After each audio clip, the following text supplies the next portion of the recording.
this morning, it's a nice morning. We're going to set the net, and Alaskans are particularly patriotic, and we like our flag.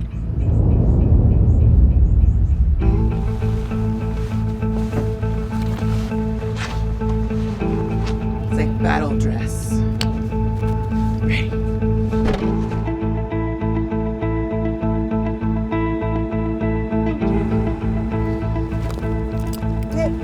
So we're here sunbathing on the beach, which is traditionally very family oriented, very generational. It was originally set up for women, children, and wounded men. So,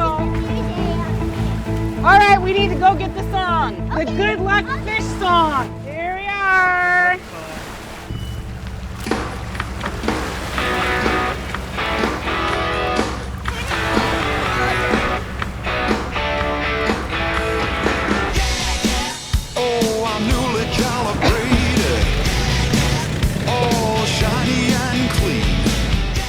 En été, il y a tellement de saumon qu'il suffit de mettre un filet proche de la plage et de le tracter soit à l'aide d'une barque ou d'un 4x4. We got fish! Fish hitting! Fish hitting!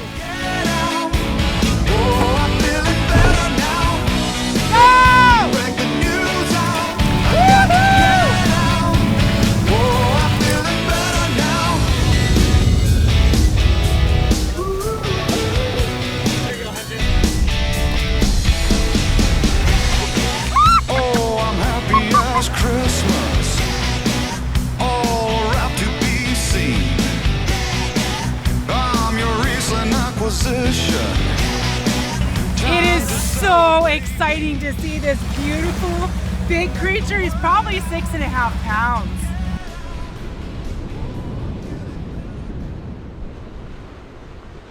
Pendant 6 semaines, chaque été, cette famille vit à la proue de ces falaises, dans ce camp de pêcheurs totalement isolé du reste du monde.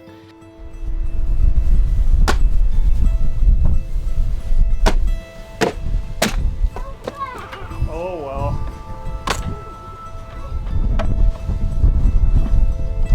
Even though Charlotte is only 7 years old, she is already a full crewman.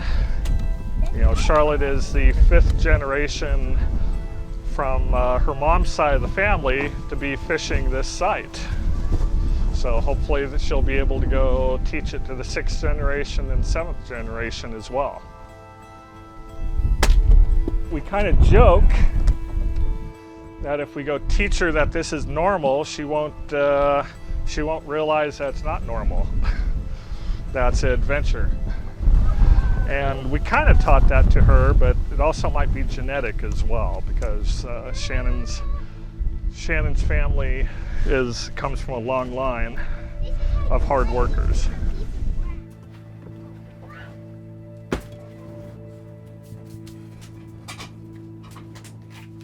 Any children, boys or girls, were sent to fish camp to learn how to work.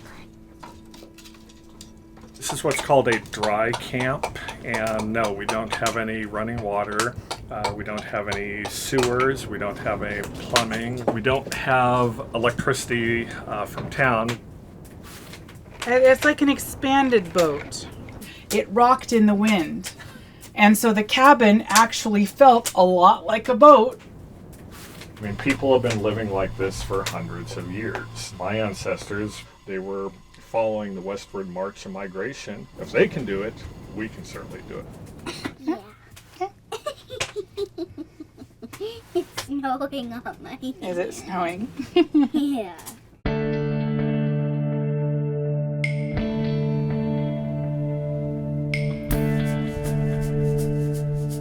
So up here we have the yellow portion, but this is a very typical beach cabin door mechanism.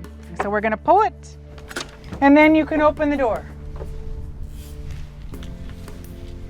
So here is the crew cabin. It used to belong to my great aunt and uncle and their daughter. We had some free paint in this nice bright color because it's often very dull colored in the weather. We like bright colors at fish camp.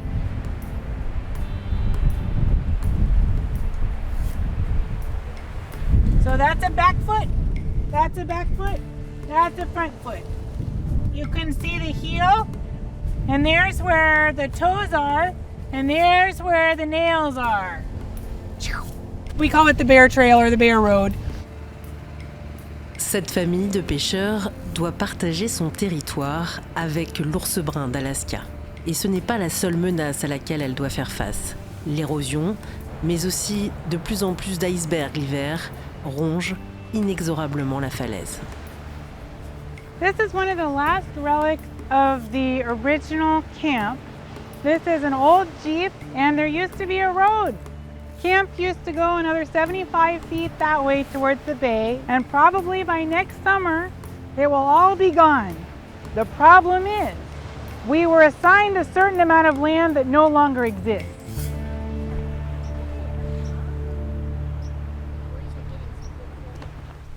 There's a bear right there.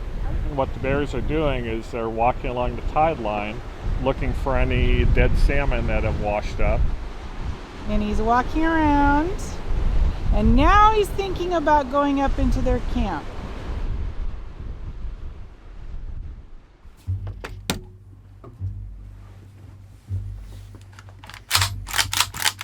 So, load it up with a little bit of birdshot, just as a noisemaker. But this is just for protection.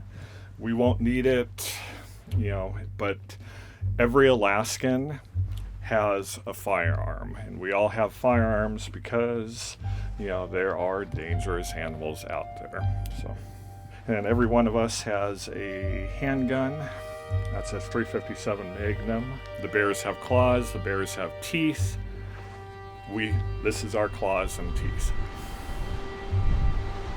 One year I came back and there was a big muddy print, and that door right there, he had burst it open and he broke that little thing, the little latch, and smack, and broken all the shelf boards.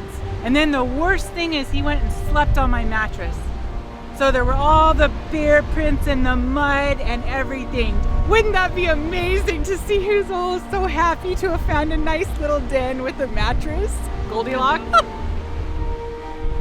We have never had to shoot a bear here. We have had to shoot near one. I have had one charging me more than once. They're a very iconic animal. Fishing wouldn't be the same up here without them. But we do have to go make sure that we have a clear delineation. This is ours, and that's yours. I see the two bears. They're kind of having a bear wedding. Like a bear wedding. I've never seen one, so. Very romantic, isn't it, Otter?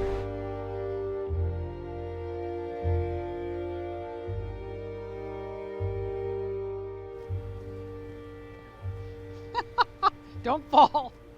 Sur ce camp de pêche cohabitent 3 générations de pionnières. Shannon, Charlotte, mais aussi la cousine Vanda, à 70 ans. Elle vient toujours pêcher les étés, comme quand elle était petite. Charlotte, I brought some pictures for you. Some old pictures from camp. You want Are to see you them? sitting in a box? Who's That is my bathtub. Who is that? It's wonderful. Auntie Wanda. That's me in my bathtub At fish camp. at fish camp. This is the picture first. Do you see a cabin that's missing? Yeah. Good grief. Yeah, they've kind of changed, haven't they? A little bit. Yeah. It's like as big as my body. It's like as big as me. Yeah, it is. We never were able to say, okay, we're tired. That was not an option ever in our family. It was always, you get it done. You just have to get it done. And when you come from that family, I mean, let me tell you, you get tough pretty fast. The salmon saved our family during the Great Depression. They were starving, and they were able to come up here and hunt, fish, trap, and they thrived. There were lots of babies born, lots of children. The family expanded, and here we still are, and here's my child. In 2008, there was a financial crisis, and my family was made homeless, and the salmon saved us again. We were able to use the fish to survive. That cabin has been there my entire life. The smell of it, the feel of it, everything about it is very reassuring. It gives me freedom. It's a refuge. This is my place. This is where I come from. Where is the safe place? Where is the solid ground? Right here.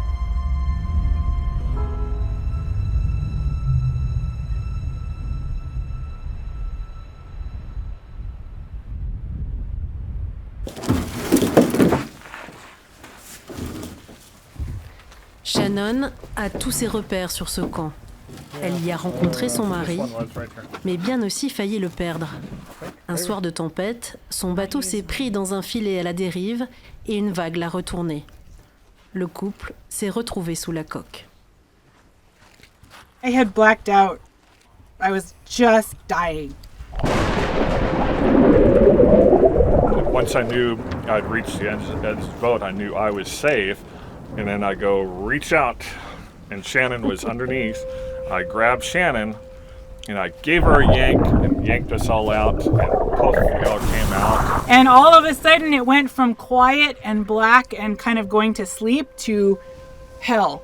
Waves and noise and pulling and everything, and I was coughing out water. My last thought was everything was just going black, and I thought, okay, it's all right. I was the captain. It's my responsibility to make sure they are okay. And if anyone's gonna go, it's gonna be me. I don't know how we did, but we got over the net, and then I was the first one ashore. Knock on the door, wake up Wanda, quick explain what happens, and that's when I collapsed. I have looked my whole life for somebody that I could count on. And when there is someone who is drowning, he was drowning too. Every instinct was to go out and get a breath and then maybe come back down to look for us. That's what a normal person would do. And who would blame him? He did not go for a breath until he found me. And you can't fake that.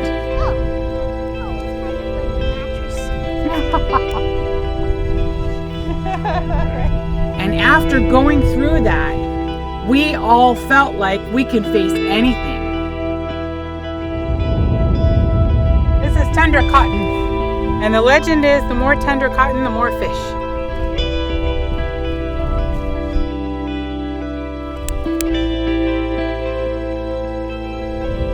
This is going to be a good year for salmon berries. To me, they look like little salmon eggs, but they're kind of pink. So wonderful.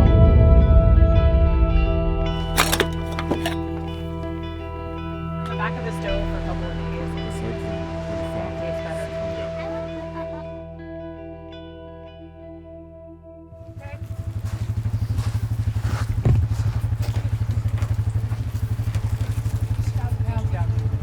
Thanks, Dawn.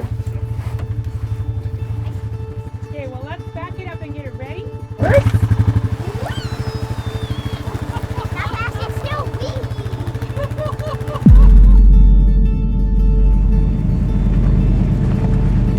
Uh-oh, Shannon is waving at something there. I think there might be a bear. Oh, there's a fox. Hello, Gracie. She is listening to you, honey. We just want to take your picture. Come here. Are you scared of the bears? No. What do you do when you see a bear? Eat the bear. We have discovered that most people have a bear yell. Dawn says, "Ya bear, ya bear." And then Charlotte says, "Ika bear, ika bear." I have no idea why. I know there's going to be bears, there's going to be high tides, there's going to be those things. I can prepare for them. And we want to get these fish off the beach because this is bear hour. I have talked to so many friends in the outside world with real jobs. They hate their boss. They don't get along with their coworker. The company's going to go under. They're going to have their hours cut. There is no place on earth that you can make a living and not be scared. Oh, I like sitting on the rocks. I like picking the fish.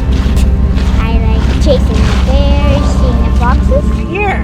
I want this fish. Okay. I feel the most myself when I'm here You know, when you have been given so many things by the people who came before you, even people who died before I was born, they paid a price.